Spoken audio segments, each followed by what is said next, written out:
Hello doctor. Hello. आइए Mrs Malhotra. ये है मिसेस मल्होत्रा जिनके पति के बारे में मैं आपसे बात कर रही थी। हाँ हाँ, प्लीज कम इन, बैठिए। Thank you. आजा बेटा, बैठ जा।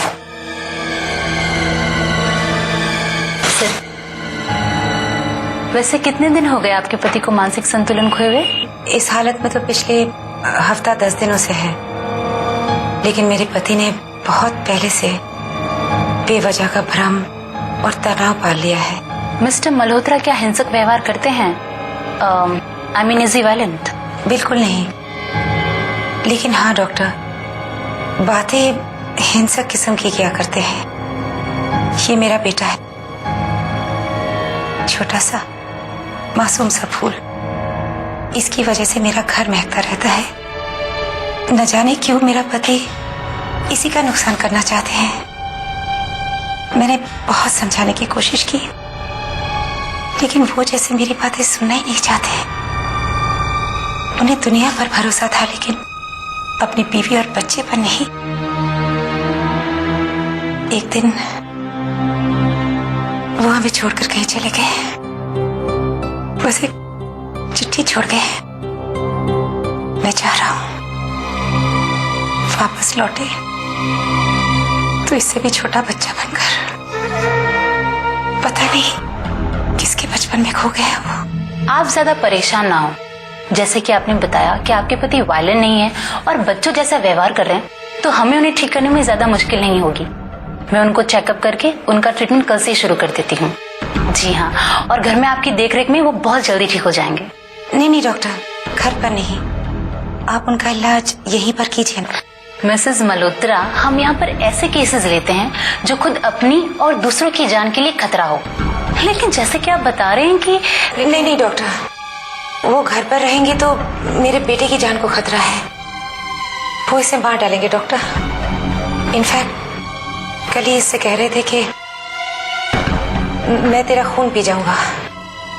नहीं डॉक्टर, आप प्लीज उन्हें अस्पताल में रखकर ही उनका इलाज कीजिए। देखिए मिसेस मल्होत्रा, मुझे आपसे पूरी हमदर्दी है। इस तरह के केस कोई बड़ा खतरा नहीं पैदा करती है। मेरे हिसाब से अगर इनका इलाज घर वालों की देखरेख में हो तो बहुत जल्दी वो ठीक हो सकते हैं। जिस हालत में वो है, मैं उनकी देखभाल घर पर तो बिल्कुल नहीं कर सकती। मिसेस मल्होत्रा, क्या मैं आपसे एक बात पूछ सकती हूँ? आप बुरा मत मानेगा, क्या आप पति पत्नी के बीच में बनती नहीं है क्या? नहीं डॉक्टर, ऐसी तो कोई बात नहीं है। बस मैं कोई चांस नहीं लेना चाहती। मुझे अपने बेटे को लेकर डर है। ये आप क्या कह रही हैं? कोई बाप अपने बेटे को कैसे मार सकता है? ये एक बहुत लंबी चर्चा का विषय है डॉक्टर। एनीवे, मैं जानती हूँ कि उनका इलाज अस्पताल में ही जल्दी और बेहतर हो सकता है डॉक्टर। यहाँ पर इलाज में ज्यादा समय लग सकता है। मुझे मंजूर है। ठीक है, आप इतनी जिद कर रहे हैं तो मैं उन्हें रखकर यहाँ पर इलाज शुरू कर देती हूँ। लेकिन आप ये बताइए डॉक्टर कि आप इलाज कब से शुरू करेंगी? आप उन्हें कल सुबह ले आइए। बड़ी मेहरबानी होगी डॉक्टर अगर आप एम्बुलेंस भेज दें। जो भी चार्जेस होंगे मैं भर दूंगी। ठीक है। Thank you doctor, thank you very much. चल बेटा।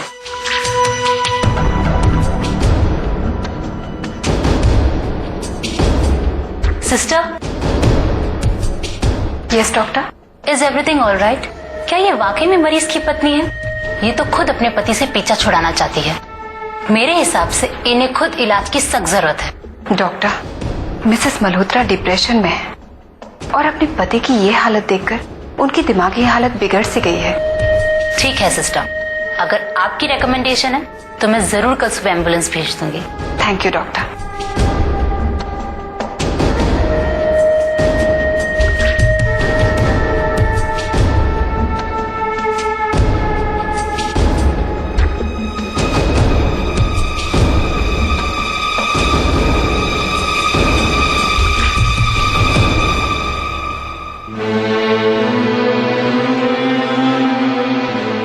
आप बिल्कुल परेशान ना होइए, कल सुबह एम्बुलेंस आपके घर पहुंच जाएगी।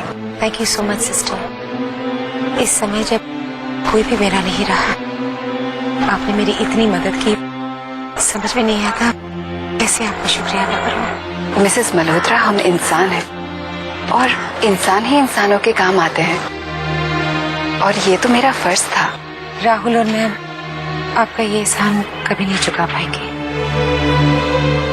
अच्छा, अब मैं चलती हूँ।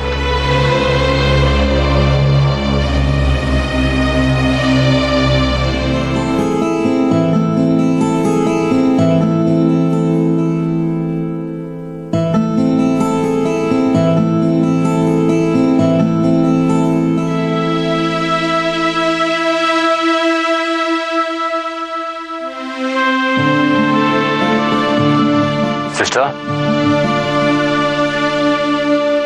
आप इतनी परेशान होकर कहां से आ रही हैं?